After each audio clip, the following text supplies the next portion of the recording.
How's it going, New World? Sethphir here, and today we are back in another video, and this time we are very excited to talk about dungeon mutations, which will be coming up in the future. If you haven't seen it already, there was a very nice developer blog interview with Scott Lane and a few other people where they sat down and talked about some issues within New World at the moment, some things to come in the future, and my most important take out of that was going to be the dungeon mutation system, which is coming very soon in the future. So what we're going to do is we're going to break this video down into two parts. First, we're going to talk about what all was discussed in the developer blog interview about dungeon mutations and what they even are. And then in the last part of it, we're going to talk about my personal plans on how to prepare for these dungeon mutations and what my group will be doing. So first, we'll go ahead and dive into the first segment, which is just going to be about dungeon mutations in general. What are dungeon mutations? They are modifiers to monsters that will increase their strength, and as explained in the dev interview, which I will link in the description down below if you want to check out the full thing word for word, you can go ahead and do so make sure to check that one out. But my take from it was that on a weekly rotation, there is going to be a random dungeon selected, and that dungeon will have random mutated factors, which will increase the strength of the monsters and give them extra bonuses, like they will explode or they will leave AoE puddles on the ground that you have to kite around. They have curses, they have different mechanics or something that limit the way you can use your abilities. Basically, they're going to add affixes and hindrances to make the dungeons more difficult, and there's going to be a scaling reward all the way up to a level 10 factor. They were talking about 1 through 10, so it's going to increase in difficulty and give you better rewards. There's all kinds of goodies coming up for that. They talked about increasing the power level of your items,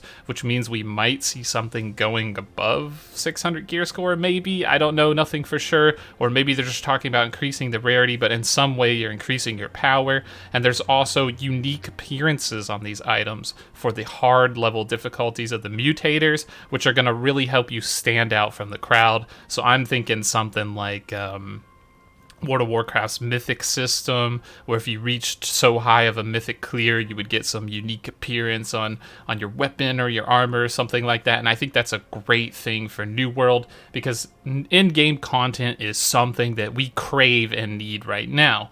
And I think mutators will deliver that content. It's going to allow you to have a strong challenge. And as stated with the difficulty by the developers, they're expecting you, not hoping that you will, but expecting you to come prepared with consumables, to come prepared with the right type of equipment, the right type of party, the right type of weapons, and other factors. So like, you need to really think about what you're doing before you enter in here. So I'm guessing that you're going to have to put a decently strong and competent team together in order to walk in here and start clearing some of these high mutation factors.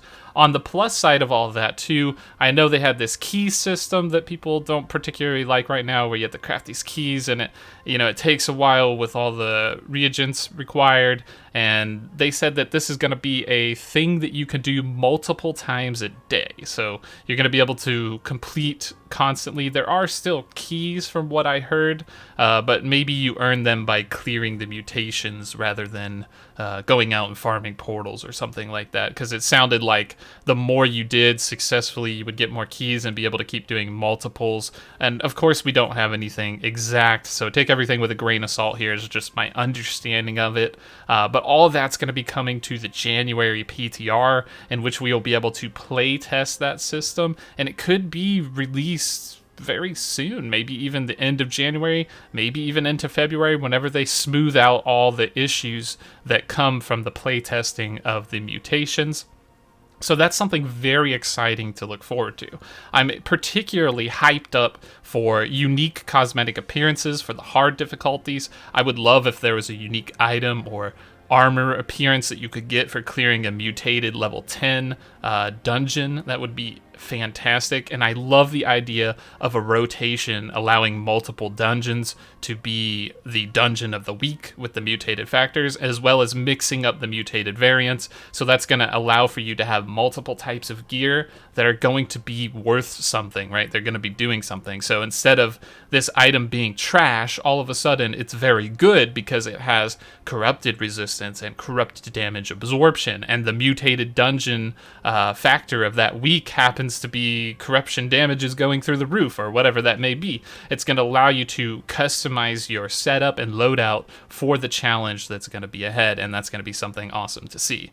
They said the way it works is you kind of group up with your friends and you look at some sort of like queue or something like that, and it'll tell you what the challenge is, like what's coming ahead, so you can kind of see what it is, and then you would queue up or enter the dungeon for that group once you have set up all your preparation the way you want it to be. So that's going to be fantastic. I also heard some mention about some sort of a ladder that you can climb, or some sort of like system that would want you to go up to that mutated 10. So it would be nice if we saw some sort of leaderboard for like a clear time or something. I don't know if that's something that's possible, but that would be fantastic to see. But we'll have to wait and kind of see what all they have in store for us. So this is great news coming for the Endgame players. This is going to give us something to shoot for.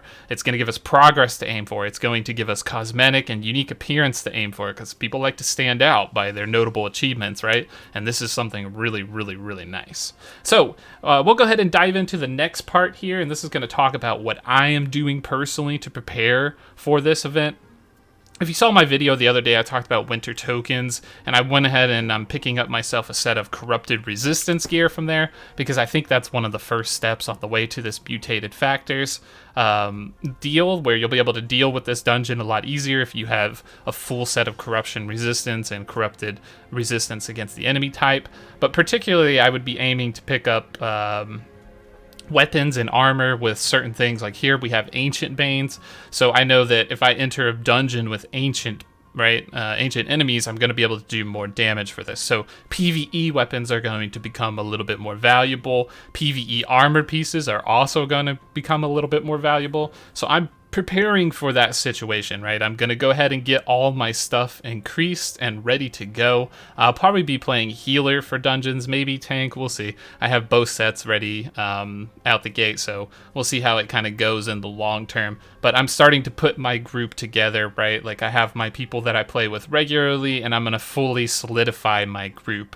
My plans is to have one tank with the sword and hammer, and that's just for the armor rending debuff. I am then going to have a melee bruiser with a great axe and probably the warhammer as well, just for more uptime and more stuns.